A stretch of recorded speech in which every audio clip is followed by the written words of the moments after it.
Paz do Senhor, irmãos. Graça e paz, irmãos. Uma boa noite a todos. Estamos iniciando mais um estudo, Mistérios do Fim, a qual Deus colocou no nosso coração e propôs, principalmente no coração do pastor Cláudio, de trazer esse estudo esclarecedor para muitas pessoas, Um tema qual ele é muito discutido, mal resolvido, e muitas das vezes a pessoa sai mais confusa do que entendida, E a nossa intenção não é essa, é esclarecer para que você chegue ao entendimento a qual o seu coração te levar e que você estude na sua casa. Então, dito isso, eu quero iniciar esse estudo fazendo uma oração junto com você que está aqui na igreja, que está aí na transmissão ao vivo, que está nos acompanhando, você que possa estar vendo esse vídeo depois da gravação, mas que o Senhor te abençoe, tá bom? Oremos. Deus Pai Todo-Poderoso, nesta noite, Senhor, eu agradeço por tudo que tem feito, pelas maravilhas, pela benevolência do Senhor, a qual nos alcançou, a qual nos trouxe até aqui, para falar do Teu amor, da Tua graça, das Tuas maravilhas, a Tua benevolência que nos alcançou, Pai, a Tua graça que nos redimiu, Senhor, que nos trouxe à tona novamente, Senhor, para respirar uma nova vida. Obrigado, Pai, por este estudo, Senhor, a qual tem esclarecido, Senhor, muitos pensamentos, muitas opiniões, muitas ideias, Senhor, porque a Tua Escritura nos revela, Senhor, o mais profundo e íntimo, Senhor, daquilo que o Senhor queria nos dizer e quer nos dizer todos os dias, Pai. Que nesta noite nós possamos, Senhor, e viemos, Senhor, trazer um estudo que venha abranger aos corações dos nossos irmãos, que os corações venham se abrir, Senhor, e que possam entrar, Senhor, neste estudo, dentro de cada casa, cada lar, Senhor, e que eles possam escutar, Senhor, e que os olhos espirituais venham a ser abertos, que a escama que está nos olhos deles venha cair por terra, Pai, e que nesta noite o Senhor possa usar o pastor, Senhor, para falar algo, Senhor, que vem do coração de Deus, Senhor, para o coração da igreja. Nesta noite, Pai, através desta oração, é que nós te pedimos, em nome do Pai, do Filho e do Espírito Santo de Deus. Amém, e amém, e amém. Nesta noite, assim como na semana passada, a gente falou sobre o pré-tribulacionismo, nesta noite a gente vai falar sobre o pós, e o pastor vai vir defender a pós-tribulação, e o pré-milenismo. Então que nessa noite o pastor possa já dar entrada ao estudo e falar aos nossos corações. Graças a Deus, irmãos. Mais uma vez eu quero dar as boas-vindas para vocês que nos assistem, que estão aí na internet. Ao Carlos, que não perde um estudo aí. Eu sei que depois ele vai me contestar. Mas é um tema polêmico. Mais uma vez a gente fala que o estudo do Apocalipse é um estudo complexo. Não é um estudo fácil. Nós estamos trazendo todas as visões aqui para que a gente possa ter uma visão nossa, para que a gente possa ter uma teologia própria, E hoje nós vamos falar sobre o pré-milenismo histórico. Existe o pré-milenismo, e dentro do pré-milenismo existem duas vertentes que são as mais conhecidas, que é o pré-milenismo histórico e o pré-milenismo dispensacionalista. Geralmente quem é dispensacionalista crê que a igreja será arrebatada antes da grande tribulação, antes que vier a tribulação de Jesus vem, tira a igreja, então se manifesta o anticristo e começa os 7 anos de grande tribulação. E tem essa outra linha que eu vou trazer aqui para os irmãos, que é a linha pré-tribulacionismo histórico. Por que chama histórico? Porque é a primeira linha. A primeira visão escatológica, pelo menos que se tem disso desde que Jesus foi ascendente. A partir do segundo século já tem relatos da crença dos irmãos, do pré-milenismo histórico. Justino Marte, outros cristãos pais, pais da igreja, do primeiro e segundo século já se falava do pré-milenismo histórico. Por quê? Por que chama pré-milenismo histórico? Porque ele foi o primeiro da história E ele tem uma diferença do pré-milenismo dispensacionalista. Por quê? Porque ele crê que a igreja passará pela grande tribulação. Que a igreja não será tirada antes da grande tribulação.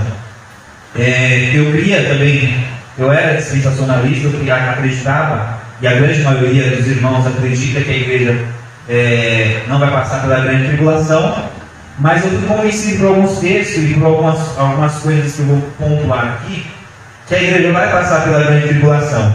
Nós estávamos vindo para cá, eu comentei com o Jeremias, eu nunca torci para dar errado, né? Porque eu queria não passar pela grande tribulação. Mas teve muitas coisas que me convenceram, e eu vou passar para você. A missão não é convencer você, mas passar uma visão, mais uma das visões escatológicas, né? Para que a gente possa ter mais conhecimento bíblico. Então, irmãos, um dos primeiros pensamentos que me fez passar para esse lado dessa visão, que a igreja vai passar pela grande tribulação, é que a Bíblia nunca falou de um arrebatamento secreto. Não tem nenhum texto que fala que a igreja vai ser secretamente tirada daqui da terra. Não existe nenhum texto, Jesus não falou, não tem nenhum texto que comprova. Isso aí foi uma das primeiras coisas que me fez pensar. Também a curiosidade, né? Quando a gente é estudioso, a gente fala, mas por que eles criam, né? Por que eles criam dessa forma? E aí eu fui cavucando para descobrir por que eles acreditavam. E dois, porque não existe na Bíblia uma segunda chance. Você não vê um texto bíblico que dá embasamento para que vai ter uma segunda chance para alguém depois que a igreja é tirada. Eu vou ler um texto aqui para a gente começar o nosso estudo. Lucas capítulo 17, versículo 28 e 30. Tem um outro versículo que fala faz uma comparação também com Noé. Aqui ele está fazendo uma comparação com Ló. Vamos ler, 17, 28, 30. Como eu disse, não tem, pelo menos eu não achei, nenhum versículo que fala de uma segunda chance depois de Jesus tirar a igreja daqui. E agora tem versículos que falam ao contrário, que parece, que dá a entender que depois que Jesus vier, não vai ter mais chance. E nós vamos ler aqui, 28 até o 30. Como também, da mesma maneira, aconteceu nos dias de Ló: comiam, bebiam, compravam, vendiam, plantavam e edificavam. Mas no dia que Ló saiu de Sodoma, chegou do céu fogo e enxofre e consumiu a todos. Assim será no dia em que o Filho do Homem se há de manifestar. Então, aqui em Ló e tanto na Arca de Noé, quando fecha a porta da Arca de Noé, não tem mais salvação para aquele povo. Não tem uma segunda chance. Aqueles que ficaram lá foram afogados na água. Aqueles que ficaram lá, eles foram consumidos pelo fogo. E só Ló, que saiu de lá. Não porque Ló merecia, porque Deus falou claramente na sua palavra, ele falou assim: olha, se tiver um justo, eu vou destruir a terra. E ele destruiu a terra porque não tinha nenhum justo. Ele agiu de graça e de misericórdia com Ló. Não é porque Ló merecia, é porque Deus é misericordioso. E um outro ponto que eu quero colocar aqui também é que a Bíblia nunca falou que teria uma outra ressurreição a não ser a ressurreição dos mortos. E fala assim: aqueles que crê ressuscitarão primeiro. Quando ela fala de, olha, bem-aventurado aqueles que têm a parte na primeira ressurreição, porque a segunda ressurreição é separada para o ímpio para ser julgado no trono branco. Então só existem duas ressurreições: a primeira ressurreição dos santos e a igreja sendo arrebatada, e depois a ressurreição do ímpio para condenação, para inferno e para castigo. Se tivesse pessoas aqui na época da grande tribulação e a igreja fosse arrebatada, ia ter que ter uma outra ressurreição, porque a ressurreição é a primeira. Assim, olha, e nós ficarmos seremos, os mortos ressuscitarão primeiro, e depois nós que ficarmos seremos arrebatados. Se ficou alguém aqui, ia ter que morrer por amor a Cristo e teria que ressuscitar. Então teria que ter duas ressurreições, pelo menos um outro tipo de ressurreição. E a Bíblia não dá nenhum tipo de embasamento para que vai ter outras ressurreições. Só tem uma ressurreição para os santos e uma ressurreição para o ímpio. Bem-aventurado, a Bíblia fala, aqueles que têm parte na primeira ressurreição. porque a segunda ressurreição é para condenação e castigo. Então, pode ser que tenha outras explicações, ou com certeza tem, né? Os irmãos que são dispensacionalistas lá, depois vai põe no comentário aí, me questionando aí, para a gente continuar o nosso estudo, né? E o quarto ponto também que eu observei nas escrituras é que teria que ter um outro povo. Porque se Jesus vai arrebatar a igreja vai estar com ele nos ares, já desfrutando das bodas, né, do Cordeiro. O povo que ficou aqui não é a igreja, né, e nem é judeu. É um outro tipo de povo. E ele não tem nenhum embasamento para que haja um outro tipo de povo. A igreja vai subir com Jesus nos ares. E segundo a própria crença dispensacionalista, eles vão estar na boda do Cordeiro enquanto está tendo a grande tribulação aqui. Então essas pessoas não participarão, não serão igreja, porque não vai estar participando do casamento. Então quem é esse povo que vai ficar? Né? Alguns creem que são judeus, outros que creem que vai ter outro tipo de pessoa que vai ter uma segunda chance. E eu estou trazendo aqui na visão mais clássica, né? Porque na visão mais clássica quem vai ter uma segunda chance para quem ficar? Por quê? Porque vai explicar para as multidões de pessoas que serão vistas depois da grande tribulação. Bom, então eu trouxe alguns pontos, irmãos. Vamos começar aqui a gente ler alguns pontos aqui que a gente vai trazer os versículos, lendo aqui junto com os irmãos, né? Primeiro ponto, Jesus nunca falou de um arrebatamento secreto, a gente já disse aqui, e nem de duas vindas. Ele viria uma vez só. Segundo, ele viria depois da grande tribulação. E terceiro ponto, que seria visível, não secreto, né? Vou pedir o Jeremias ler aqui para mim, para ficar participando também aqui da nosso estudo. Mateus capítulo 24, versículo 29 ao 31. E logo depois da aflição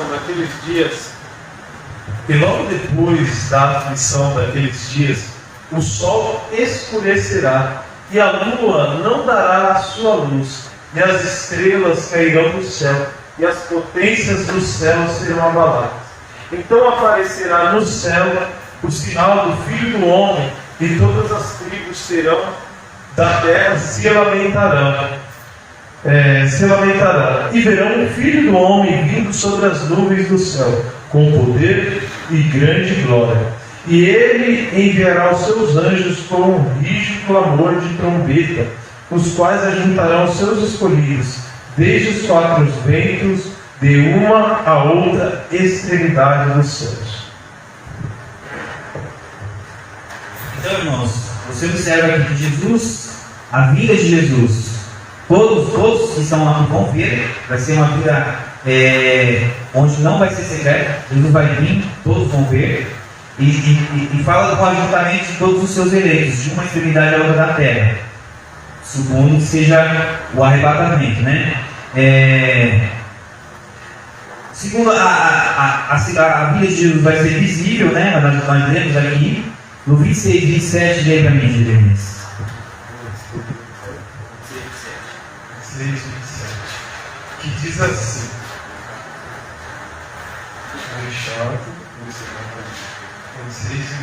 que diz assim: portanto, se vós disserem, eis que ele está no deserto, não saiais, ou eis que ele está no interior da casa, não acrediteis, porque assim como o relâmpago sai do oriente e se mostra até o ocidente, assim será também a vinda do Filho do Homem. É isso aí. Aqui tem uma grande confusão, né? As pessoas fazem uma grande confusão. Eu estava até falando para a Cláudia, a gente pensa que ele vai vir rápido, né? É como um relâmpago, então a gente pensa na velocidade, mas não é. Ele fala assim, olha, assim como o relâmpago sai do Oriente se mostra ao Ocidente, assim será a vinda de Jesus. Se mostra quer dizer que quando você estando aqui, você vê o relâmpago ali, e quem está lá no Ocidente também vai ver o relâmpago. Ou seja, a vinda de Jesus será visível a todos. Todo olho verá, todos que estiverem na terra vão ver Jesus. Não existe uma vida secreta. Pelo menos o que eu entendi é que não tem uma vida secreta. E o número 3 que eu quero trazer para os irmãos está lá em 2 Tessalonicenses, capítulo 2, versículo 1 a 3. Deixa eu ver a Bíblia aqui, senão eu vou ficar preguiçoso.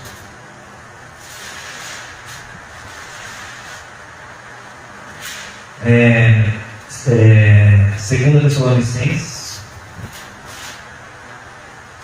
capítulo 2, de 1 a 3, né? Diz assim, vou ler do 2. Sabe que marca isso certo aqui?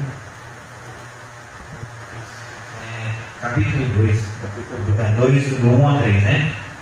Olha, irmãos, roguemos pela vida do nosso Senhor Jesus Cristo e pela nossa reunião com Ele. Então, pontuando aqui, ele está falando assim, olha, oremos pela vida de Jesus e pela nossa reunião, ou seja, o arrebatamento. Que não vos moveis facilmente o vosso entendimento, e nem vos perturbeis, quer pelo Espírito, quer pela palavra, quer por profecia, como de nós, como se o dia de Cristo estivesse já perto. Ou seja, eles estavam angustiados achando que Jesus já estava para voltar. Qual que você está lendo? 2 Tessalonicenses, Capítulo 2. Qual primeiro? Capítulo 2, Era aí. versículo do 1 ao 3.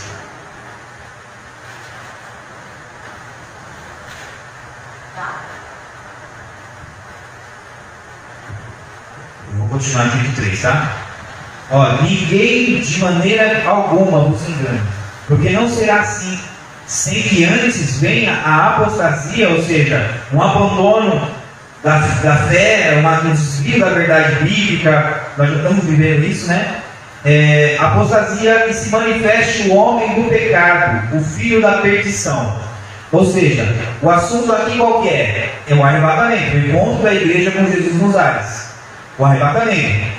E para trazer paz ao coração das pessoas de Tessalonicenses, o apóstolo Paulo fala assim, olha, não perturbe o vosso coração, não vai acontecer essas coisas, sem que algumas coisas aconteçam. O quê? A apostasia da igreja, abandono da fé, abandono das verdades bíblicas, e sem que haja a manifestação do filho da perdição. E quando a gente, usando a própria visão dos pré-tribulacionistas, eles acreditam o quê? Que 3 anos e meio será de falsa paz, né? Ele vai se levantar como alguém que vai trazer paz mundial, e depois de 3 anos e meio ele se levanta como um homem da perdição. Ou seja, segundo esse texto aqui, quando ele se levantar como um homem da perdição, a igreja vai estar aqui. Jesus falou assim, olha, não vai ter a reunião com Jesus enquanto não se manifestasse o homem da perdição.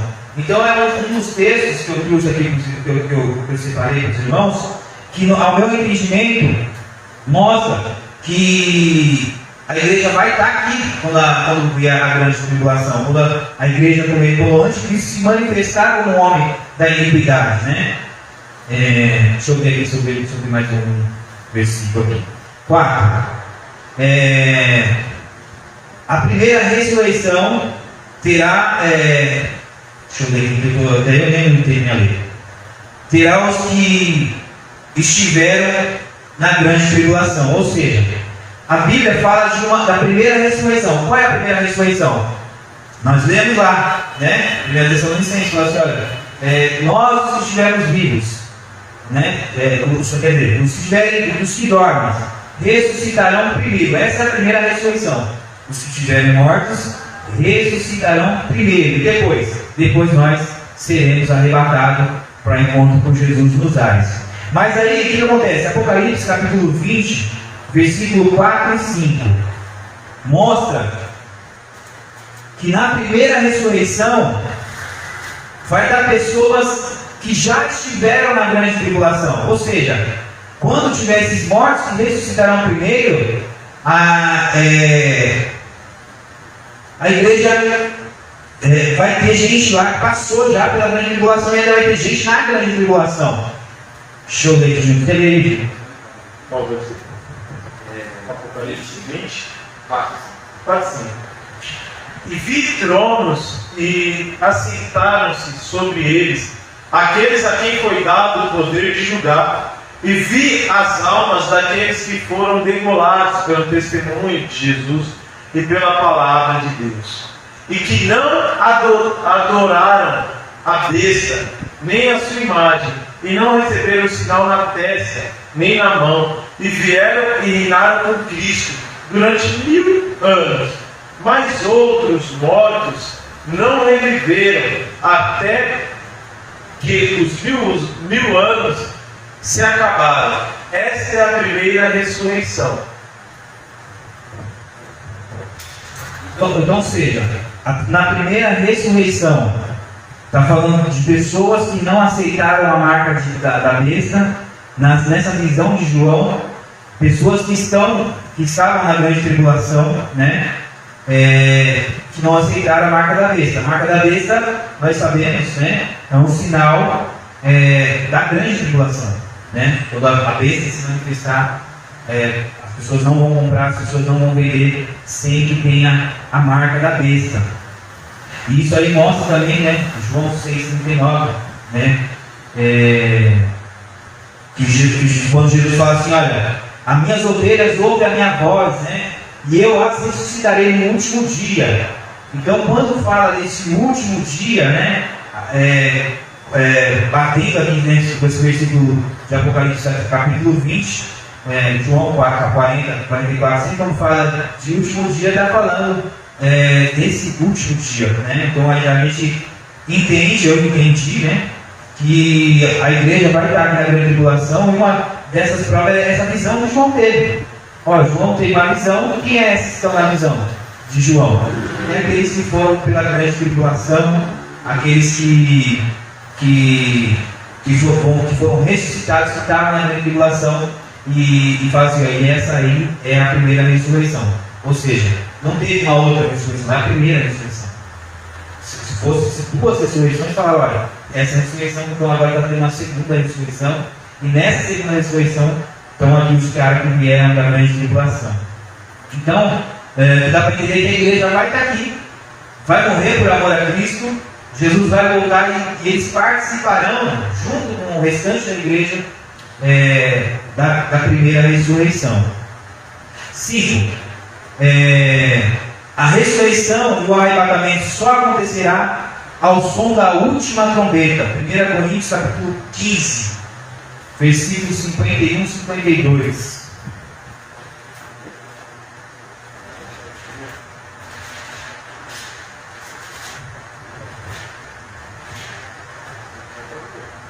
Diz assim: se os irmãos acharem, o professor da escola dominical está bem aqui perto da gente aqui, viu, gente? Irmão, se vocês tiverem alguma dúvida, pode ficar à vontade aqui, que o Jesus responde todos.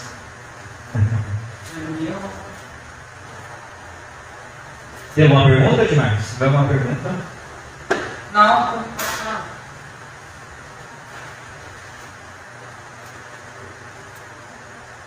Pode ver? 1 Coríntios capítulo 15, versículos 50 e 51. Diz assim: agora digo isso, irmãos, que carne e sangue não pode herdar o reino de Deus, nem a corrupção herdar a incorrupção. Eis aqui. Peraí, eu acho que está errado aqui. Acho que marquei errado. 1 Coríntios 15, dos 51 e 52. Eis que vos digo um ministério, na verdade, nem todos dormiremos, mas todos seremos transformados.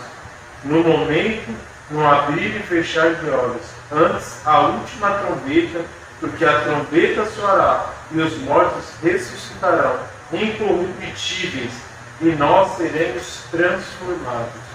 Não, na verdade eu estava olhando outra parte. No momento, no abrir e fechar dos olhos, vou de novo porque eu devia estar sem microfone, talvez não saia, né? No momento, no abrir e fechar de olhos, ante a última trombeta, depois da última trombeta, porque a trombeta soará, e os mortos ressuscitarão incorruptível, e nós seremos transformados. Porque convém que isso aconteça, que é corruptível se revista de corruptibilidade, de que isso é imortal e se revista de imortalidade. Ou seja, a igreja vai ser arrebatada depois da última trombeta tocar. A última trombeta. E aí vai, de acordo com Apocalipse, capítulo 11, versículo 16. Deixa eu ver aqui. Apocalipse 11, 16. Irmãos, eu estou indo muito rápido. Se eu estiver indo muito rápido, os irmãos podem falar, viu? Isso. E os 24 anciões que estão assentados em seu trono diante de Deus prostraram-se sobre o seu rosto e adoraram a Deus. Apocalipse 11, 16.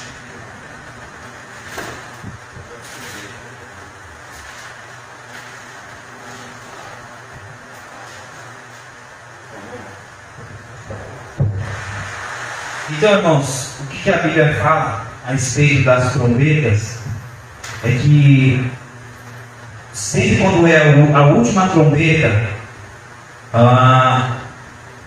sempre quando é o último dos 7, é o final de todas as coisas, né? E aqui ele está falando muito claro: ao terminar a última trombeta, se encerra, e nesse encerrar, a igreja será arrebatada. Não é antes, né? Não é antes dessas coisas acontecerem. A igreja vai estar aqui até o ressoar da trombeta, da última trombeta. Então, é mais um ponto que eu encontro, né, para falar que realmente a igreja vai passar. Outro ponto, irmãos, é o próprio arrebatamento. O próprio arrebatamento da igreja. Então, vamos ler aqui 1 Tessalonicenses, capítulo 4.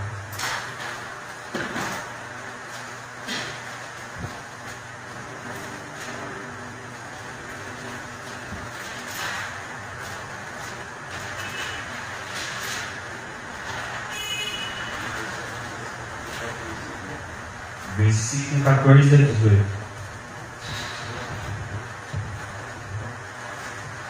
Porque se cremos que Jesus morreu e ressuscitou, assim também aos que em Jesus dormem, Deus os tornará a trazer com ele. Dizemos, pois isto pela palavra do Senhor, que nós, os que ficarmos vivos para a vinda do Senhor, não precederemos os que dormem, porque o mesmo Senhor descerá do céu com alarido e com voz de arcanjo e com a trombeta de Deus, e os que morreram em Cristo ressuscitarão primeiro. Depois nós, os que ficarmos vivos, seremos arrebatados juntamente com eles nas nuvens e encontraremos o Senhor nos ares, e assim estaremos sempre com o Senhor. Portanto, consolai-vos uns aos outros com estas palavras. Então, irmãos, vamos entender aqui um pouco. Irmãos, eu não estou querendo implantar uma ideia na sua cabeça. Estou só trazendo do meu ponto de vista, segundo os versículos que eu encontro aqui. Por que eu mudei a minha visão? Porque assim, os versículos, para mim, não parecem tão claros quanto do pré, quanto do pós, porque para mim parece estar muito claro. Vamos ler de novo aqui juntos, no 14 aqui, e a gente vai fazer, vou pontuando algumas coisas aqui. Ó,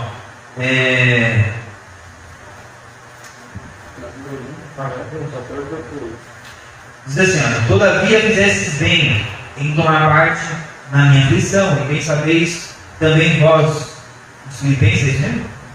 Não, não. Primeira Tessalonicenses. Desculpa aí, gente, estou meio. Primeira Tessalonicenses, Filipenses 14. Ó, porque cremos que Jesus morreu e ressuscitou, assim também os que em Jesus dormem, Deus os tornará a trazer com ele. Dizendo-vos, pois isso, pela palavra do Senhor, que nós, os que ficarmos vivos para a vinda do Senhor Jesus, ou seja, eu quero pontuar essa parte aqui, por quê? Porque para você crer no pré-tribulacionismo, você precisa crer em duas alternativas. Primeiro, que Jesus vai vir de maneira secreta, ou que Jesus não vai vir, mas a igreja que vai. Mas aqui ele está falando assim, olha, diz-vos pois isso, dizendo por isso pela palavra do Senhor, que nós, os que ficarmos vivos para a vinda, Jesus vai vir, não precederemos os que dormem aqui, no caso dos que morreram. Aí diz aqui 16, porque o mesmo Senhor descerá do céu com alarido. Alarido é barulho, ou seja, não é secreto, é um barulho. Deve estar falando especificamente da vida do Senhor Jesus. Um alarido, e com voz de arcanjo, e com trombeta de Deus. E os que morreram em Cristo ressuscitarão primeiro. Então vai ter essa sequência: os que morreram vai ressuscitar, e depois nós, os que ficarmos vivos, seremos arrebatados com o Senhor nos ares. Ou seja, esse texto mostra duas coisas. Primeiro, que Jesus vai vir. Então, para você crer que Jesus vai vir buscar a igreja e que depois Jesus vai vir voltar, teria que ter duas vindas de Jesus. Jesus vai ter que vir arrebatar a igreja, aí de maneira secreta. Alguns defendem isso, né?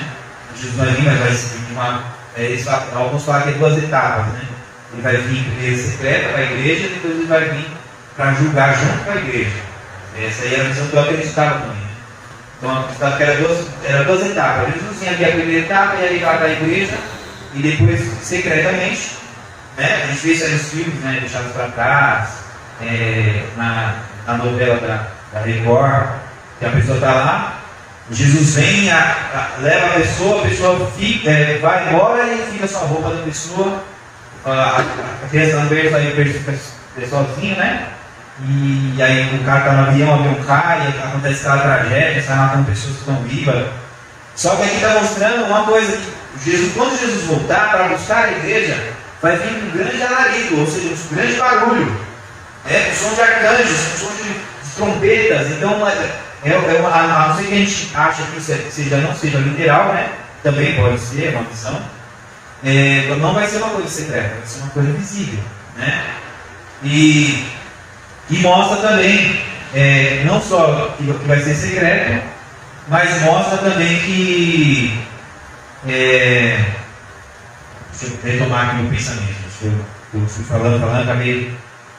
E mostra também que Jesus ele vai vir, né? Vai ter uma vinda e que também não vai ser secreta. Pelo menos é o meu entendimento aqui do que eu estou lendo nas Escrituras. Pode ter outra leitura? Pode ter.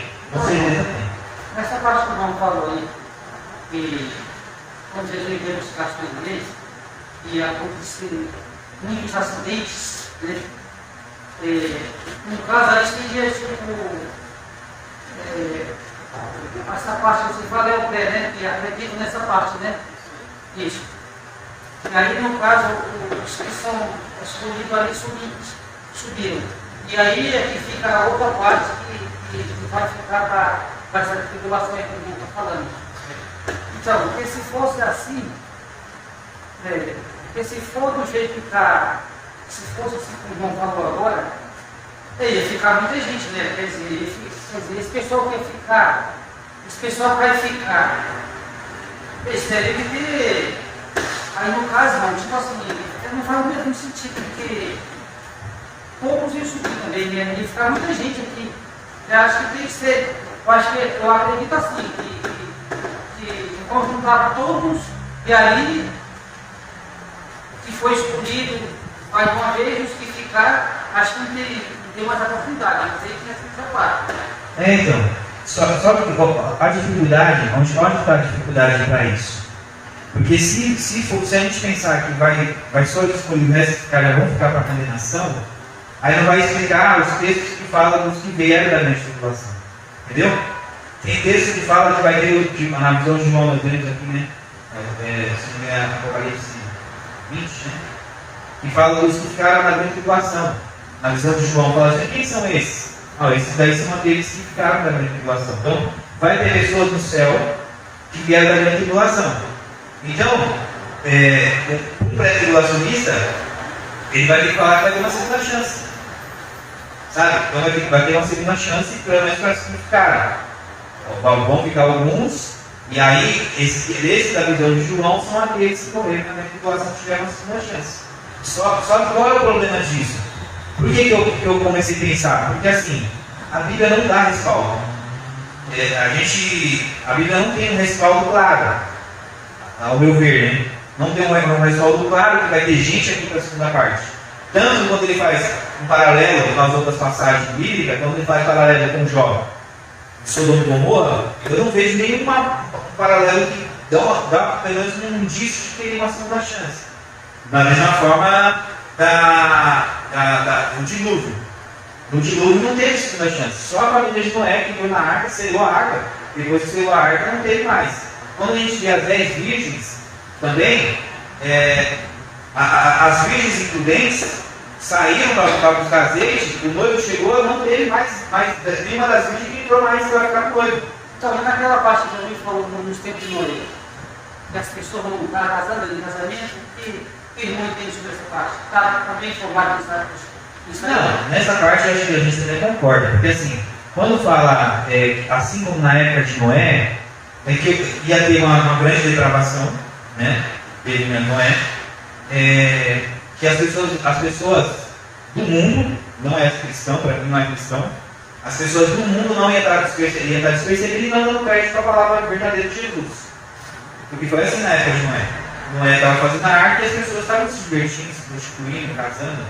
Quando Jesus voltar, vai ser da mesma forma. Eu não acredito que a igreja vai estar despreparada, porque a igreja de Jesus sempre está preparada, durante toda a história está preparada para a vinda de Jesus. Nós nos preparamos para isso, né? A verdadeira cristã vai estar preparada para a vinda de Jesus.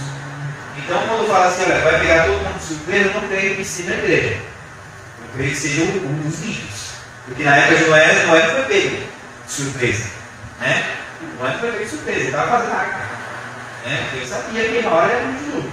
Então a gente falou alguns simples dessa parte. Sim, eu creio que ele estava falando. Mais simples, né? Porque a galera cristã não tem conhecimento da palavra, né? Porque a própria palavra ele fala assim: olha, vigia para que vocês não sejam pegos de surpresa. Então, se tem possibilidade de não ser pego de surpresa, não está falando para nós. Ele está falando para pessoas que não acreditam na palavra do Evangelho. Quer dizer, mesmo estando na igreja, mas não está nem aí. Então, eu tenho gente da igreja que não vai subir, a gente sabe, né? Isso aí acho que a gente concorda nesse quesito aí. A grande questão aqui, a única coisa que a gente diverge é se a igreja vai passar pela grande tribulação ou não vai passar. Infelizmente, o direito está errado, né? Eu sou de Jeremias. O Cristo acaba de Jeremias. Tem uma coisa que eu tenho quase convicção, mas eu queria estar errado. Eu existe isso, porque eu não queria também passar pela grande tribulação. Então o ponto fundamental está aí, da igreja, né? Se vai passar ou não passar, né? Se vai passar ou não vai passar. Aí é que está toda a dúvida. Então, e qual que é um dos fundamentos? Que vai ter um arrebatamento secreto. E também eu não vejo esse respaldo bíblico que dá a entender que vai ter um arrebatamento secreto. Esse aqui é um dos textos onde fala, olha, assim como o relâmpago sai do Oriente, se mostra o Ocidente, se mostra, não está falando de ouvido, do barulho do relâmpago, nem da velocidade do relâmpago. Está falando da visão, ou seja, a gente vai ver Jesus, como ele se mostra. E aqui em Tessalonicenses fala assim que vai vir com um grande alarido, né? Alarido é um som, um barulho. E aí fala que todo olho virá, toda língua, e todo olho de uma extremidade a outra. Até os que ultrapassaram, né? Então vai ser visível, vai ser audível. A vinda de Jesus vai ser visível, vai ser audível, não tem segunda vinda, ao meu ponto de vista. Não tem segunda vinda, não tem segunda ressurreição para cristão ou para a igreja, não tem segunda chance, não tem. Essas coisas aqui foram umas coisas que foram difíceis para mim, porque igual a nossa verdade, foram difíceis. Por quê? Porque a gente já vem de uma cultura, né? Você já vem desse pensamento bem concretizado, você vem com convicto, né? Quando eu fui para um debate uma vez com o irmão, que a gente fez um estudo lá em casa, e eu fui com um debate com o irmão, porque o irmão era apóstolo também. E aí eu convido, não, você está errado. E eu procurando textos lá. E aí os textos que eu achava, se você for analisar ao fundo do texto, você vai ver que não são tão claros a respeito do assunto. Ele dá indício, mas não é claro. Agora, esses textos aqui, para mim, ao meu ver, são claros. Né? Pode ser que tenha outras explicações. Tem pessoas até que usam o grego para falar para dar outro tipo de argumentação. Mas, para mim, são textos que mostram muito claro que a igreja vai passar pela tribulação. Mas, assim, que o Gênesis estava falando, a igreja tem que se preparar para os dois. Nossa, tem que estar preparado para as coisas mudar agora. Né? Agora, você tem que estar preparado também se a gente tiver que passar por uma grande tribulação e morrer para morar a Jesus. Eu creio, a Cláudia está falando assim, eu não passaria. Né? Eu falei assim, você passaria, sabe por que você passaria? Porque você não passaria com a sua força, com a força do seu braço. Se a gente fosse passar para a tribulação, Jesus ia fazer a gente passar para a glória dele. Por quê? Porque a Bíblia garante, Apocalipse capítulo 11, vamos ler lá. Apocalipse capítulo 11 ou 13? Apocalipse capítulo 13, versículo 8.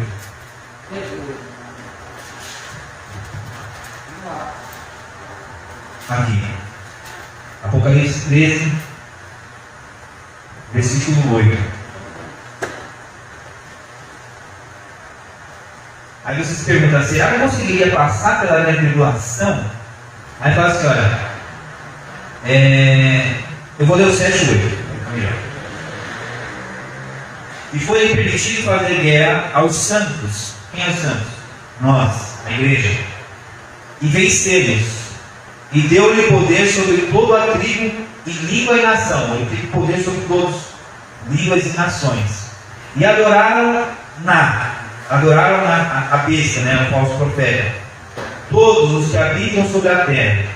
Esses cujos nomes não estão escritos no livro da vida do Cordeiro que foi morto desde a fundação do mundo. Ou seja, quem vai adorar a besta? Quem não tiver o nome escrito da vida. Quem não tiver o nome escrito no livro da vida. Quem que não vai ter nome? Quem não vai ter a marca da besta? Quem que não vai ter a marca da besta na testa ou na mão? Quem que vai morrer para amor a Jesus? Aqueles que estão com o nome escrito no livro da vida. Eles não vão adorar a besta. Não vai. Por que não vai? Porque Jesus não vai deixar. Porque Jesus vai preparar o nosso coração, se nós tivermos que passar por essa tribulação. Jesus vai nos encorajar para passar por essa tribulação. O Espírito Santo vai nos encorajar, assim como ele encorajou a igreja no primeiro século, assim como ele encorajou os apóstolos a morrer por amor a Jesus. Paulo passou por isso mesmo. A igreja vai passar. E sabe onde a gente vê isso? Em Pedro. Pedro nega Jesus 3 vezes. Nega Jesus 3 vezes por quê? Medo de quê? De morrer. Fala assim, você estava lá, eu não, nem conheci esse Jesus. Mas aí depois de Atos do Apóstolo, capítulo 2, quando o Espírito Santo vem sobre a igreja, Pedro fala assim, vocês mataram Jesus. Da mesma pessoa que ele morreu. A autoridade do Espírito Santo falou assim, vocês mataram Jesus. É por vocês que Jesus foi crucificado. Ou seja, o espírito de ousadia não vem de Pedro. Porque o espírito de Pedro é um espírito covarde. Nosso espírito é um espírito covarde. Mas quando a gente tem o Espírito Santo, aquele espírito que nos encoraja. Quando você vê Estevão, na morte de Estevão teve a ousadia de chegar lá e falar na cara dos caras lá, mas quando ele vai morrer, você tem a clareza de quem é que estava com ele, porque a Bíblia fala assim, Jesus está assentado à destra de Deus Pai. Mas quando Estevão vai morrer, ele diz assim, cara, eis que vejo o meu Senhor em pé à destra de Deus Pai. Jesus se levantou para receber o espírito de Estevão. Ou seja, não é Estevão que guarda, não é Estevão que encoraja. Quem encoraja é o próprio Jesus. Ele se levanta do trono para defender a igreja dele. Então, se a gente tiver que passar por uma grande tribulação, a gente não vai passar pelas nossas próprias forças. A gente vai passar porque Jesus vai se levantar do trono e vai nos guardar nessa hora da aflição. E essa cena de Estevão é muito forte, né? Porque o próprio Estevão teve a visão, né, que o Senhor se transformou dentro de Jesus, né? Então ali, aquele momento ali um momento especial, né? Na nossa testemunha. É um momento especial e é um momento onde nos encoraja. Por quê? Porque se Jesus se levantou para Estevão, porque morreu por amor a ele vai se levantar para qualquer um que morreu por amor a ele. Porque Estevão não é melhor nem pior que a gente. Estevão é o mártir que morreu por amor a Jesus. E se a gente tiver que passar pela grande tribulação, Jesus vai fazer o mesmo da igreja. Essa passagem de Estevão não está lá à toa. Não vai ser um poema ou uma história bonita. Está lá para mostrar para nós, olha, aqueles que morrem por amor a Jesus é bem-aventurado. Jesus se levanta do seu trono e vai ter um lugar especial no céu, porque ele fala assim, olha, e esses caras que dormem todos de branco? São aqueles que morreram por amor a Jesus. São os mártires. E aí a gente se consola. Eu não queria passar pela grande tribulação, mas quando a gente lê um texto desse, fala assim, olha, ainda que eu passar pela grande tribulação, eu sei que Jesus vai estar comigo, vai estar consolando e vai estar com a sua igreja. E o mais importante é que ainda que o diabo tente se derrotar a igreja, a gente não vai ser derrotado. Porque a igreja, eu vi o Hernandes de Alvaldo falar isso, e é muito verdade, né? Ele fala assim, a igreja é o único ser da terra que ainda que você marca, você não derrota. A vitória dele é a morte. Porque a nossa vitória a nossa vitória e derrota não vem pela morte, mas pela ressurreição. Mas talvez a gente não chegue a passar. O caso que eles sabem até quando a gente vai viver. Talvez a gente, né? E se a gente chegar. Eu imaginava que Mas a gente vai antes, né? Agora os que ficaram vão ter que fazer essa prova de fogo. É por isso que a gente tem que estar preparado no dia a dia. Porque se você for antes, mas você tem a certeza de estar com Jesus mesmo, ele tem que passar pela grande prova. Você tem que provar isso todo dia para Jesus, né? Porque você é um ser fiel a Jesus, né? Então você tem que mostrar que você está com Deus. Não importa se aguardar o grande dia, mas é no dia a dia. Tem que ser mostrar eu sou um céu, assim. E Jesus possa ver isso em você. Então, irmãos, esse aí é um dos pontos que me fizeram, né, também a entender que a igreja não vai passar pela grande tribulação. E para mim está claro. Eu sei que para vários irmãos não está tão claro assim, ou às vezes até a gente, igual eu falei, eu gostaria muito de estar errado. Se ainda mais se estivesse meio. Né? Mas, ao meu ver, na teologia, fazendo uma teologia neutra do assunto, eu cheguei a uma conclusão forte o suficiente para me fazer mudar de lado. O sétimo posicionamento meu é que Jesus, além de nunca dizer que a igreja não passaria pela tribulação, o texto que ele fala, que dá para entender, se eu não me engano, é que fala assim, olha, se vocês forem fiel, me corrigir, eu sei que eu fiz isso de você no passado, eu vos livrarei da grande tentação que há de vir sobre a terra. Não é isso? Só que a palavra não é tribulação, a palavra é tentação. E quando fala guardar, não está falando arrancar, tirar. Né? A palavra guardar pode ser guardar de você não cair nessa tentação. E quando fala tentação, não é tribulação, mas livrar você de alguma coisa que você vai. Apocalipse 3:10. Quer ler? Como guardaste a palavra da minha paciência, também eu te guardarei da hora da tentação, que há de vir sobre todo o mundo, para tentar os que habitam na terra. Então, na minha leitura, essa tentação que vai vir sobre a terra. Sai daí, qual Apocalipse 3. 3. Primeiro eu vou falar sobre as duas visões. A visão sensacionalista, eles lêem desse versículo que Jesus vai tirar da tribulação. Ele não vai passar pela tribulação e que esse texto garante. Mas na minha leitura, vendo o texto no original, a palavra aqui é tentação, é você ser tentado. Para você ser tentado de alguma coisa, você tem que estar. Você não consegue ser tentado de alguma coisa que você não está passando. Ou seja, eu não consigo tentar o Gilmar, vamos supor, com dinheiro, sem que o Gilmar chegue perto do dinheiro. Eu só consigo livrar o Gilmar de uma tentação na tentação. Ou seja,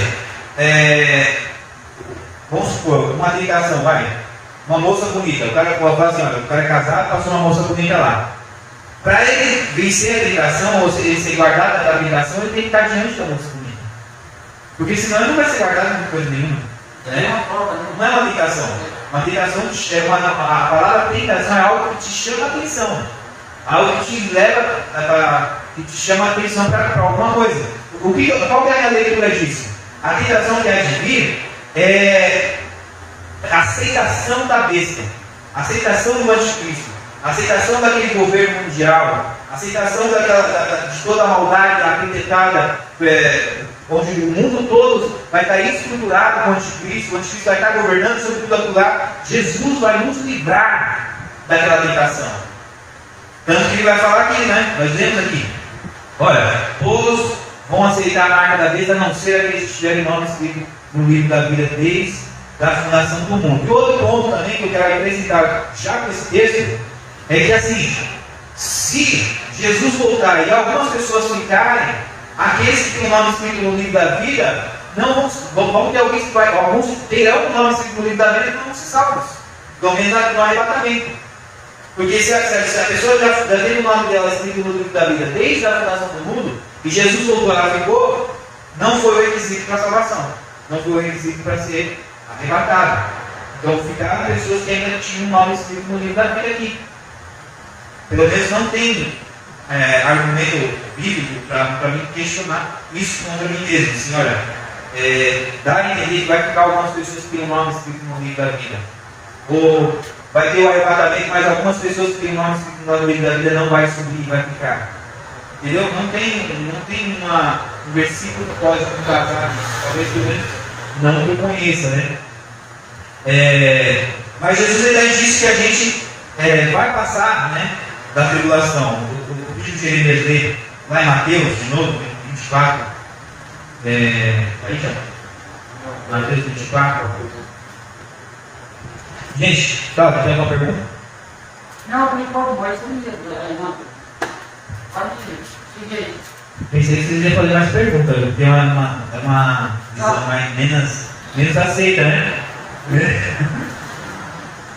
Os versículos estão aqui aí, entendeu? Tipo, a gente está ouvindo, né? E pela própria leitura, está mostrando que está dentro do sentido da palavra, entendeu? Né? Então faz sentido o que está escrito. Mateus capítulo 24, do 29 ao 31. E logo depois da aflição daqueles dias, o sol escurecerá e a lua dará a sua luz, e as estrelas cairão no céu, e as potências dos céus serão abaladas. Então aparecerá um sinal do Filho do Homem, e todas as tribos da terra se lamentarão, e verão o Filho do Homem vindo sobre as nuvens do céu, com poder e grande glória. E ele enviará os seus anjos com um rígido clamor de trombeta, os quais ajuntarão os seus escolhidos, desde os quatro ventos, de uma a outra extremidade dos céus. Então, irmãos, aqui, você ligando esse texto, junto com 1 Tessalonicenses capítulo 4, eu vou pedir para Jeremias ficar nesse livro aí, fica aí nesse. E eu vou lá em Tessalonicenses capítulo 4. Vou ler Tessalonicenses agora, viu, irmão? Vou ler o Filipenses dessa vez. Glória.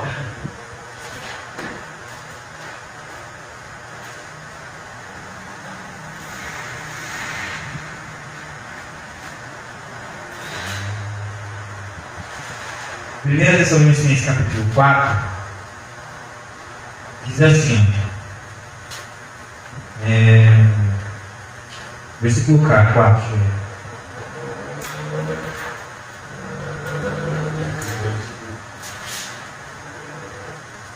14.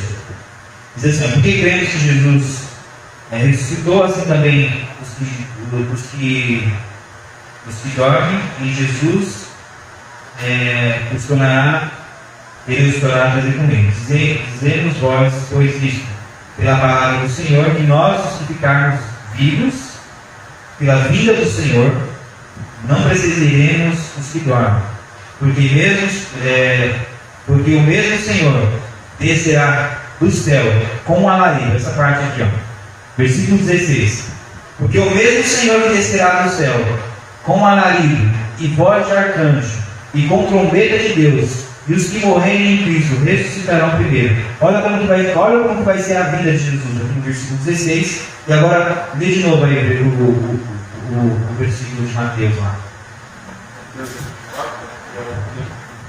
E logo depois da aflição daqueles dias, o sol escurecerá e a lua dará sua luz e as estrelas cairão do céu e as potências do céu serão abaladas. Então aparecerá no céu o sinal do Filho do Homem, e todas as tribos da terra se lamentarão e verão o Filho do Homem vindo sobre as nuvens do céu, poder e grande glória. E ele enviará os seus anjos com rígido clamor de trombeta, os quais ajuntarão os seus escolhidos desde os quatro ventos, de uma a outra extremidade dos céus.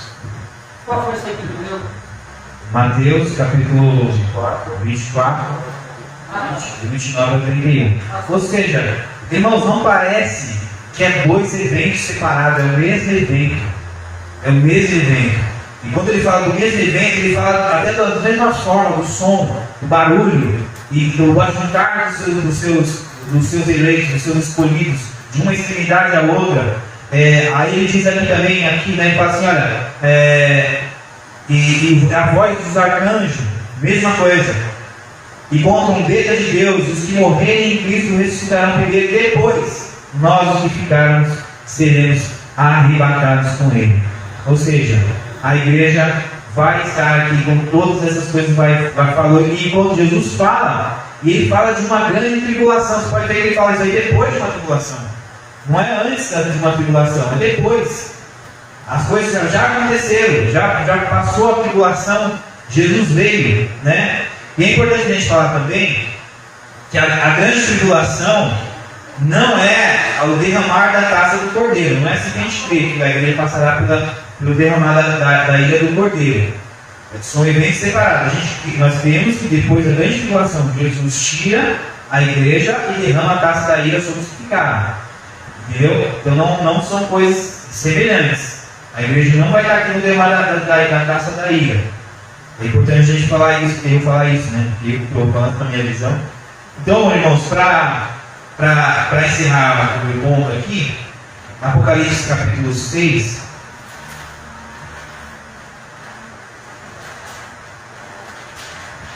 versículo 9.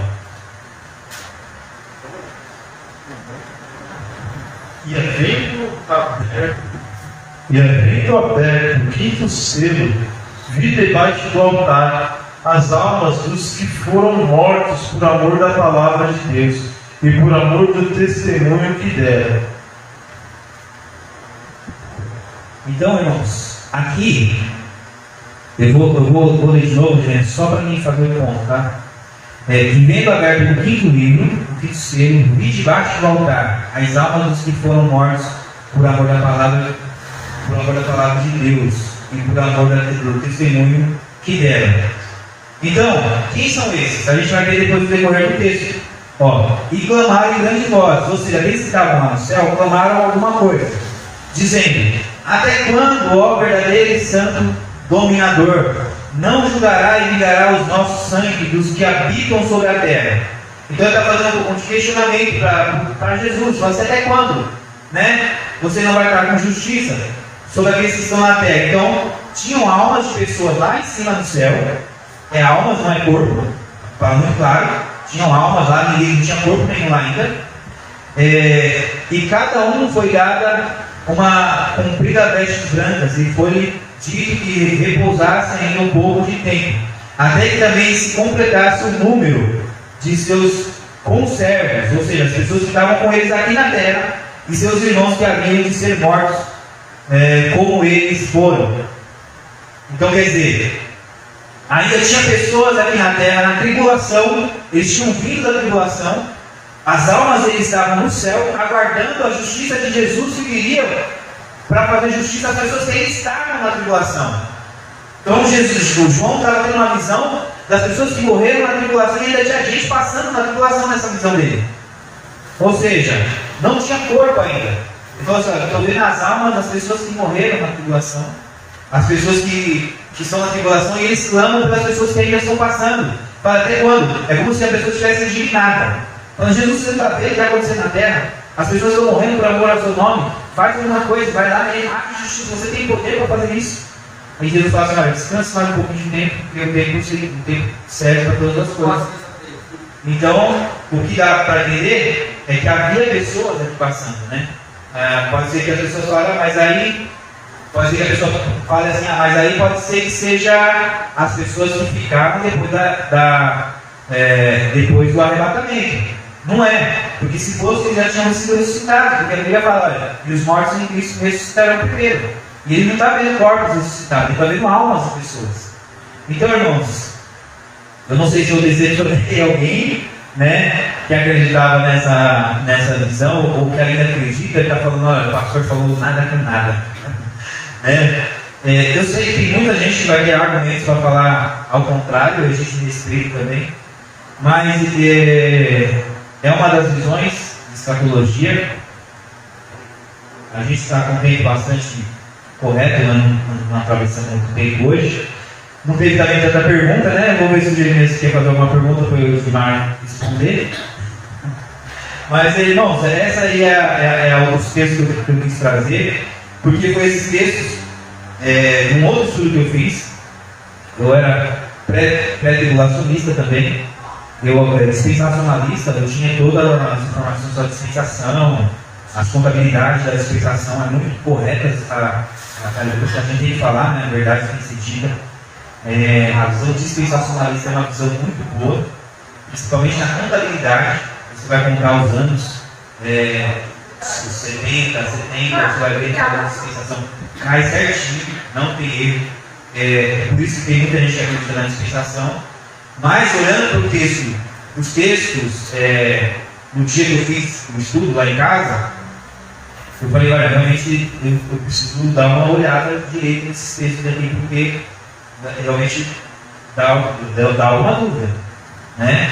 Deixa alguma dúvida. Aí, estudando, eu fui me convencendo que a visão que mais se aproxima da vida, ao meu ver, é a visão que a gente vai passar pela grande tribulação, que a gente vai estar pela grande tribulação. O bom de tudo isso aí é que Jesus fala, né, que estará conosco até a consumação dos séculos, né? Então a gente tem essa consolação. Eu vou passar para o Jeremias. Se quiser fazer uma pergunta ou uma colocação, ou quiser fazer eu não vou fazer nenhum acréscimo sobre os textos que ele falou, né? Porque ele também foi muito respeitoso na semana passada, enquanto eu fazia minhas colocações de texto. Mesmo ele tendo colocado alguns textos a qual eu falei na semana passada em outros pontos de forma diferente, a gente ainda está marcando um debate vindouro, né, para a gente perguntar algumas situações, alguns textos, algumas coisas. Mas diante de todos os textos, eu quero ler um texto aqui e fazer uma pergunta para ele, né, deixar pendurado, né, para ele ficar à vontade para responder. Que é João 14, que diz assim: ó, não se turbe o vosso coração, credes em Deus, credes também em mim. Jesus falando: na casa de meu pai há muitas moradas. Se não fosse assim, eu não teria dito a vocês, pois vou preparar-vos lugar. Da visão pós-tribulacionista, em que momento a igreja entra no céu? Bom, na visão pós-tribulacionista, a igreja entra no céu depois da grande tribulação. Tem uma manifestação do Anticristo.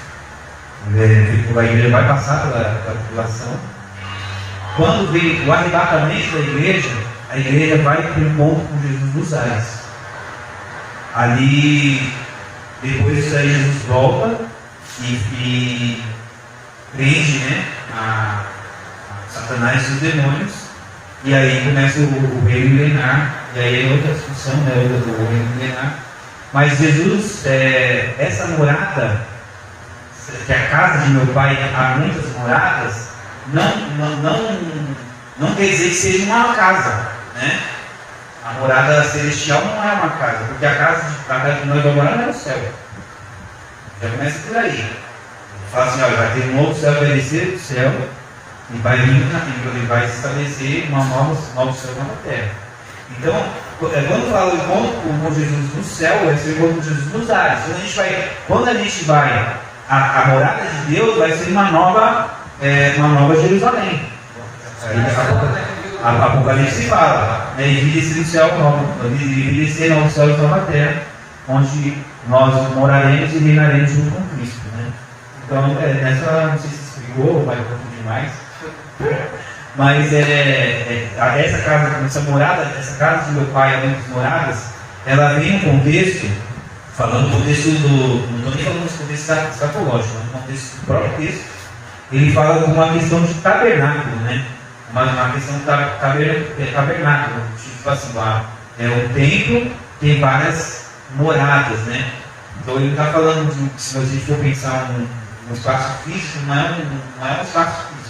Está falando sobre o reino de Deus lá, mas não é um espaço de uma casinha, igual a gente pensa, geralmente a gente imagina. Não é uma casa, tem kitnet lá, o Deus vai habitar. Não, é reinar com Cristo, né? Reinar com Cristo, estar com Jesus. Essa é a morada dos crentes. A gente vai morar em Deus, né, na verdade. É mais ou menos essa visão que eu tenho nesse texto. Não estou nem falando da visão escatológica, estou falando desse texto. Essa parte aí, a gente Jesus deu uma garantia aos que se mantêm fiel a Ele. Então, eu acredito assim que nessa parte que o irmão colocou aí, ele vai dar essa morada com os seus eleitos. Porque se você permanecer com Jesus, gosta que Ele vai te dar, Ele vai garantir uma morada para você. Mas isso não quer dizer que é a parte do texto. Eu acredito que esse texto aí, ele não chega a mexer com a viva a tribulação. Sim, e para esclarecer essa questão da morada, ele falou: que momento isso acontece? Depois que acabar tudo. Depois que tiver o julgamento, depois que nós já tivermos recebido o galardão, aí nós vamos ver o descanso eterno. Né?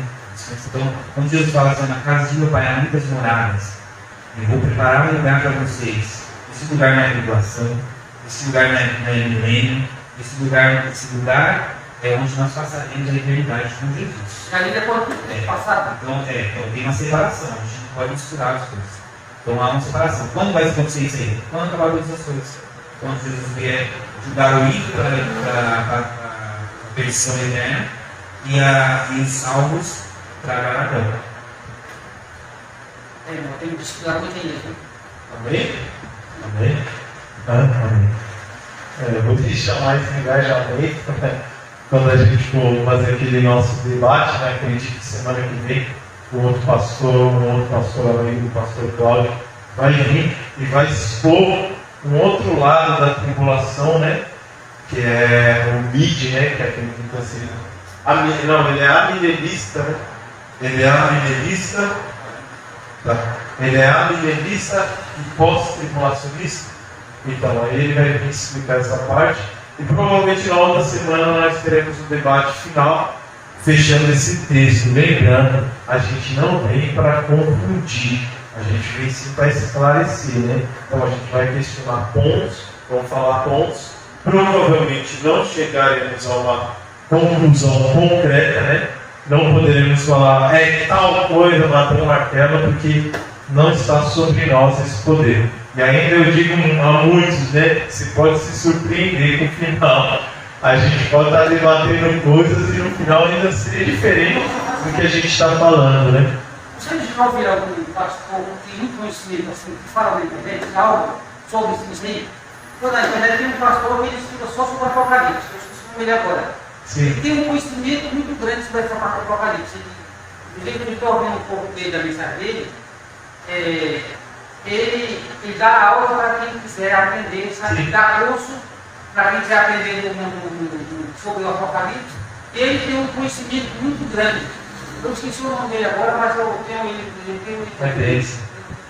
Então, quer dizer, ele fala muita coisa sobre a gente, tem vídeo gravado, tem muitas coisas, né? Então, tipo assim, mas é que vocês estão trabalhando em cima só de ter comigo, para não chegar a ouvir outras pessoas que mais... Não, nós escutamos sim. Não, nós escutamos, até deixar isso claro aqui em alguns pontos, porque o nosso estudo, ele se chama Mistérios do Fim. Ele não é o estudo do livro de Apocalipse. A gente não pegou no capítulo 1 lá e veio falando sobre as cartas, sobre o chamado de João, a entrada. Nós nem falamos sobre o dragão aqui, nós não trouxemos o estudo sobre o livro de Apocalipse. A nossa ideia foi os mistérios do fim, que a gente pegou os mistérios que mais roda pelas igrejas, né, que foi a grande tribulação. Nós falamos sobre as duas testemunhas aqui, a gente falamos sobre Gog e Magog, o Armagedon propriamente. A gente falou sobre as 70 semanas de Daniel. Então a gente não procurou falar sobre o livro de Apocalipse, trazer capítulo por capítulo. E outra, a gente procurou de coração mesmo trazer um ensino que viesse trazer clareza, simples. A gente não procurou falar difícil, porque a gente nem falou sobre grego. Acredito que o pastor pode até, eu conheço um pouco mais do grego, eu até do hebraico também. Ele já está quase o hebraísta aí já.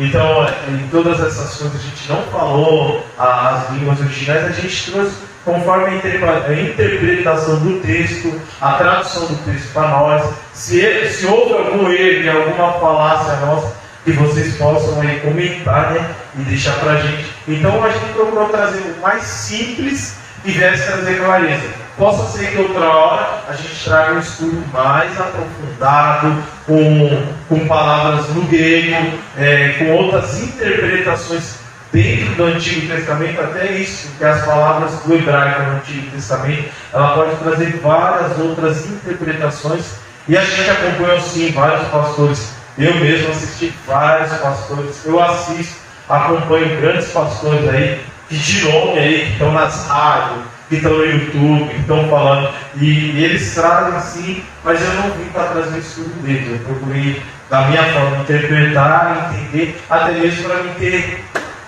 aquele relaxamento para falar, né? Falar, não, o Espírito me ajudou, me capacitou a falar, não para vir como uma cópia, né? Falar, não, vou copiar tal coisa e vou falar desse jeito. Mas assim, que nem o nosso irmão falou, também procura no YouTube, irmãos. Entra lá no YouTube lá, acompanha. Bom, tipo assim, os irmãos estão ensinando o PQB. Tipo assim, vocês, praticamente os irmãos já estão em estudo, certo? Muitos já tiveram muito. O que eu estava falando com o pastor, a gente falou assim, olha, os irmãos são corajosos, né? Porque tem pastor tipo da Igreja Batista, formado mesmo em teologia, pós-graduação e tudo mais, né? E acredito que eles tenham aprofundado muito mais, né? Mas eles não querem falar, querem falar de Apocalipse. Sim. Não sei se qual é o pastor mesmo falou assim, muitos conhecimentos bem maiores e não são tocados no Apocalipse. Então não sei se eles têm medo de errar, de falar alguma coisa que não seja verdade. Então eles não querem se expor. Então o pastor falou assim, pode ser um corajoso mesmo. É um assunto realmente que muitos não querem tocar, entendeu? Eu até gosto, né? Porque a igreja aprendeu a dificultar as coisas, né? Porque é um assunto simples. Se sentar 3 pessoas aqui e começar a conversar como irmãos, e a gente fala, não, isso daqui está correto. E com a mente aberta, com a visão aberta, fala, não, vamos para esse lado aqui, vamos ler isso. Pô, mas eu não entendo dessa forma, eu entendo assim. Fica mais fácil de lidar. O problema é o quê? Que como a igreja aprendeu a complicar as coisas, aí acaba se tornando difícil. Eu mesmo sou um cara que eu estou aqui, converso com o Cláudio, eu tenho uma leitura bíblica legal, eu fiz alguns cursos, não fiz faculdade como o nosso irmão Cláudio está cursando a faculdade, mas eu tenho um entendimento da Bíblia, eu fiz curso, eu procurei cursos que me ajudassem, principalmente cursos teológicos, eu fiz bastante curso teológico, eu escutei, eu acrescentei, eu fiz provas, eu aprendi isso daí, mas eu quero dizer uma coisa, todos os meus cursos teológicos, a graduação do nosso pastor Cláudio, não quer dizer nada diante do conhecimento que o Espírito te dá. Uma vez eu escutei um pastor falar assim, por mais que você não tenha uma leitura, seja até mesmo um cara que seja analfabeto, cara, não dispense o do Espírito Santo. Por mais que você não conheça nada, não tenha entendimento de nada, busque o Espírito Santo. Por quê? Porque muitas pessoas hoje em dia acontece muito isso. Elas estudam não para repassar, às vezes para si mesmo. Outras estudam e o que elas estudam é para encher o seu próprio conhecimento próprio. E se torna pesado esse fardo.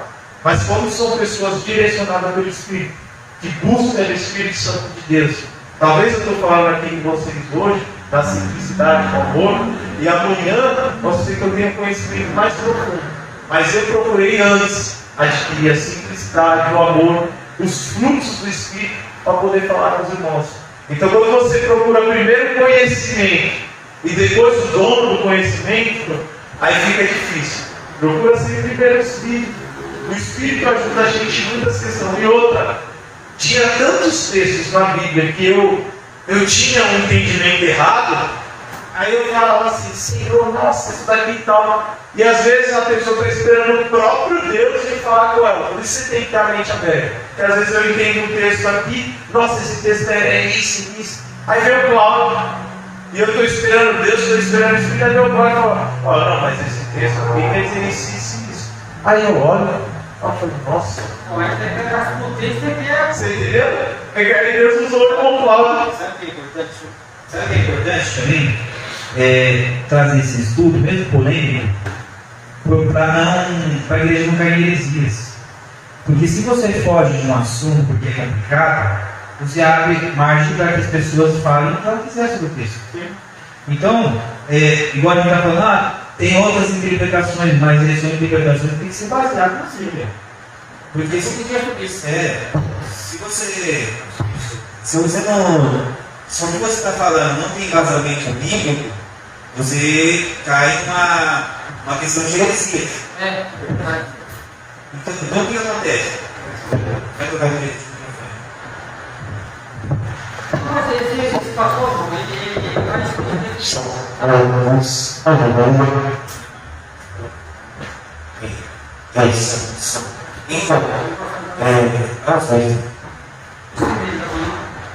Pode falar. Então o que acontece? Se você não aborda o assunto, você dá margem para que a pessoa acredite no que ela quiser. Agora, mesmo que a gente fale de um assunto sendo polêmico, você vai falar, olha, você agora tem referência bíblica aqui. Eu falei sobre a minha visão, mas eu falei segundo a palavra de Deus que eu li aqui nos textos. Eu vim trazendo versículos aqui, falando dos versículos aqui. Porque quando você não fala sobre um assunto, você abre margem para a pessoa acreditar no que ela quiser. E Apocalipse é um livro interessado. As pessoas querem saber sobre Apocalipse. As pessoas querem saber sobre a vida de Jesus. Então, se a igreja não proporcionar isso para ela, ela vai procurar outras fontes. Ela vai procurar pessoas na internet. Ela vai procurar pessoas que estão falando, às vezes está falando coisas que estão totalmente fora da palavra de Deus. E aí, onde vem as heresias para dentro da igreja. Então, é importante, foi bom. Então, por isso que eu estou vindo para mim, sabe, compreender isso que trouxe esse depoimento comigo, para mim ter, tipo assim, uma noção do que os irmãos estão falando, mas sobre o texto bíblico, sabe? Que não é conversa de sabe, de falar, mas de trazer isso não que está escrito, né? Então, isso é importante para por isso que eu venho, eu volto aqui, para analisar cada texto que o irmão está analisando o seu elementar da vida, mas são coisas de texto bíblico, né? Que aí é questão de você abordar, tipo assim, saber decifrar o texto, né? Se é isso mesmo, se é aquilo mesmo, né? Olha, só uma visão escatológica, olha por que é importante a gente debater o assunto da escatologia. Mesmo que seja um assunto complexo. Por quê? Porque gera tanta coisa que não tem na Bíblia. Por exemplo, que a marca da besta vai ser o chip. Aonde surgiu essa visão? Não é bíblica. Não é bíblica. A Bíblia não fala sobre o chip. Mas o que toca aí é sobre, fala em duas partes. Esse marca da besta, porque se refere à testa e à mão. Sim. Por que tocou nessas duas partes? Tipo assim, Então, para quem não tem o conhecimento do negócio, a pessoa vai analisar mesmo que é algo que vão colocar em você mesmo, entendeu? Tipo, vamos fazer, vamos colocar lá, vai ter que ter um. até mesmo isso aí é uma aplicando muitas pessoas, né? Você vai digitar com o seu próprio. Hoje em dia até fica muito avançada, né? Aí o que acontece? Se a gente não debate o assunto, você começa a criar na sua cabeça. Então vamos supor, o Elon Musk está fazendo um chip na mente da pessoa, não sei se você viu, vai colocar um chip na cabeça e a pessoa vai conseguir mudar o canal da televisão para a força do pensamento. E aí, as pessoas, se a igreja não está debatendo o assunto da marca da besta, eu falo, isso aí é a marca da besta, implantação do chip. Então o que acontece? Quando a pessoa sabe, olha, a marca da besta vai vir isso, esse contexto é esse, vai ter que negar Jesus, vai ter que fazer isso, ela fala assim, se não negou Jesus, então não é a marca da besta. Então, se você traz o assunto à luz das Escrituras, você prepara a igreja para combater eles e eles podem vir. Jesus vai vir. Olha para você ver um assunto que gera bastante coisa. Tem igrejas que acreditam que a igreja vai ser arrebatada antes, mas que já veio vários anticristos já se manifestaram. Ou seja, são dois pensamentos diferentes, duas visões escatológicas diferentes e ela nem percebeu. Porque na visão de tribulacionista, a igreja vai ser arrebatada antes que o anticristo se manifeste. E ela está falando assim, eu acredito que a igreja vai ser arrebatada antes. Mas fulano é o anticristo, ciclano é o anticristo. Então, quer dizer, nem ela sabe no que ela acredita de verdade. Você vê como que a igreja precisa debater esse assunto. A igreja tem que trazer esse assunto à tona. Porque assim, mesmo que é polêmico, mesmo que vai ter divergência de pensamento, vai ser divergência dentro dos textos bíblicos. Não é o que o povo está falando na internet, não é o que o povo está falando nas redes sociais, é o que a gente está vendo na Sagrada Escritura. Tem um texto aí que falou sobre os que não adoraram a besta. Esse ponto é um ponto importante.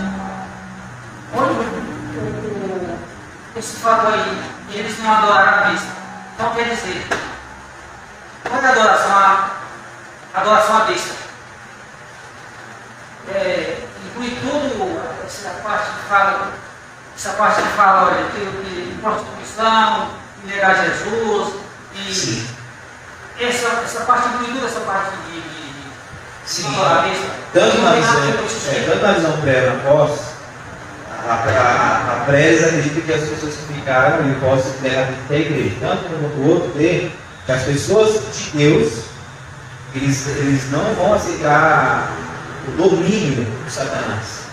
Eles não vão se prostrar diante da besta, eles não vão aceitar adorar a besta, não vão aceitar a marca da besta, seja ela qual for, não vão aceitar o governo da besta. Então eles vão padecer por amor a Jesus, porque eles não vão aceitar o sinal. Então quando a gente fala assim, eles não aceitaram o sinal, e qual que é o motivo de eles não aceitar o sinal? Nós vemos lá.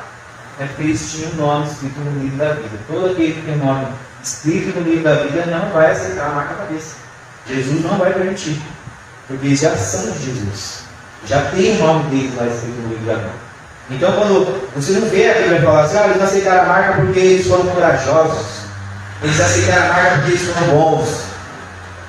Quando fala que eles não aceitaram a marca, fala, não aceitaram a marca porque eles tinham o nome escrito no livro da vida desde antes da fundação do mundo.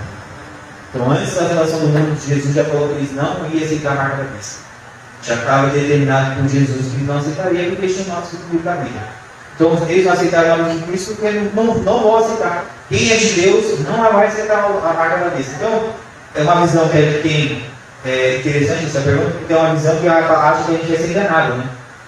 Olha, então, você vai pôr um chip aqui para você comprar arroz. Pronto, agora você deu o chip, você pegou a besta, você é diabo. Você está enganado, né? Tipo a pegadinha do malandro, não é? Para você aceitar a marca da besta, você tem que aceitar o chip e negar Jesus. E quem é de Jesus não vai negar Jesus. Você vai morrer e não vai negar. Porque seu nome já está escrito no livro da vida. E não tem quem apague. Então, o seu nome está escrito lá, já era. Satanás nem vai conseguir fazer com que o seu nome seja apagado no livro da vida. E aí ele fala assim, olha, todos, se submeteram à autoridade da besta. Ele governou sobre toda a terra, e a não ser aqueles que tinham o nome escrito no livro da vida. Então essas pessoas não vão aceitar a marca da besta. Não vão colocar, não por causa dele, mas por causa de Cristo. Então, irmãos, vamos encerrar. Vou pedir os direitos orar mais uma vez. Eu creio que deve ter ficado muitas dúvidas aí, os irmãos devem estar meio tímidos de perguntar. Mas, irmãos, quem quiser depois, a página da igreja está à disposição. Se você quiser acrescentar alguma coisa, colocar algum contraponto, quiser criticar o pastor, falar, pastor, você está totalmente errado, está totalmente fora da visão, a visão é essa. Fica à vontade, nós não somos tiranos, né? Nós não estamos aqui falando que somos donos da verdade. Nós somos pessoas limitadas por causa do pecado da nossa carne, né? Nós estamos ainda habitando no corpo do pecado, a Bíblia fala, nós estamos no corpo corruptível ainda, né? Um dia será revestido de incorruptibilidade. Então nós temos algumas limitações até mesmo com o entendimento da Bíblia. Nós não entendemos tudo que tem na Bíblia. Nós não entendemos o Deus da Bíblia em sua totalidade, jamais entenderemos, porque somos infinitamente menor que Deus, né? E também nós somos contaminados, somos limitados pelo nosso pecado ainda. Nós ainda não somos revestidos de corruptibilidade. E essa compreensão nos prejudica tanto que Deus precisou inspirar, né? Se revelar através da sua Santa Escritura, para que a gente pudesse ter pelo menos um pouco de compreensão a ponto de ser salvos. Então a gente não somos donos da verdade, entendemos que somos estudantes da palavra de Deus, como bem disse o nosso irmão Edmar. Nós estamos caminhando no ensino, né? Nós estamos tendo nomes muito mais teólogos, muito mais debruçados sobre a palavra de Deus, que se dedicaram somente a esse estudo de escatologia. Isso aqui é um pequeno estudo que a gente trouxe, cada um na sua crença, cada um na sua visão escatológica, né? Mas a gente trouxe esse resumo aqui para você. Tem pessoas que estudaram a vida inteira escatologia, tem muito argumento, muito fundamento. Nós somos crianças perto desses homens aí. Mas à medida do possível, segundo os textos bíblicos que a gente trouxe aqui, segundo o entendimento que a gente estudou e crendo que Deus também nos capacita a esse entendimento, né? Nós chegamos a esse entendimento aqui, o entendimento principal que nós chegamos. Jesus vai voltar. Jesus vai arrebatar a igreja. O texto que Jeremias trouxe é uma grande verdade. Jesus falou assim: olha, eu vou preparar-vos lugar, para onde eu estiver estejam vós também. Isso é uma verdade bíblica incontestável. Para pré, para pós, para ante, para mid, para aquele doido que você falou novo lá, Preós, nunca tinha ouvido falar. Hoje é a primeira vez que eu vi. Para todos esses aí, a grande verdade é que Jesus vai vir. Jesus vai voltar. A igreja de Jesus vai ser arrebatada. Satanás será destruído. Ele, o anticristo, a besta, o falso profeta, e todos aqueles que rejeitaram a palavra de Jesus serão lançados no lago de fogo. Entendendo essa parte de primeiro vai ser os falsos profetas que vão dar glória ao inferno, segundo é a besta, e terceiro vai ser a própria serpente, né? Então, juntamente com toda a sua códia, né? A todos aqueles que negaram o Filho de Jesus. Então, é uma coisa que realmente vai acontecer. E a Bíblia é muito clara. Eu não quero deixar esse ponto aqui, porque esse ponto aqui é evangelístico. A Bíblia fala assim: aquele que crê será salvo, mas aquele que não crê já está condenado. Por que já está? Mas quer dizer que você já está me condenando? Não, nós estamos condenados. Todos que não têm Cristo já está condenado. Nós nascemos condenados, mas somos resgatados por Jesus, né? Ele pagou a cédula que nos lançava no inferno na cruz do Calvário e nos trouxe a vida eterna. Então, irmão, se você estiver assistindo aí, se você não é cristão, venha para Jesus. Se as pessoas entendessem o tamanho da maldição que está sobre elas, sobre mim, sobre toda a terra, elas correriam desesperadamente para a cruz. Porque o inferno não é brincadeira. A Bíblia fala que é densas trevas. É um lugar onde não existe Deus se revelando com forma de graça, mas Deus se revelando com forma de ira. E não é qualquer ira, é a ira total de Deus estar repousada no inferno. Para todos aqueles que negaram a graça dele.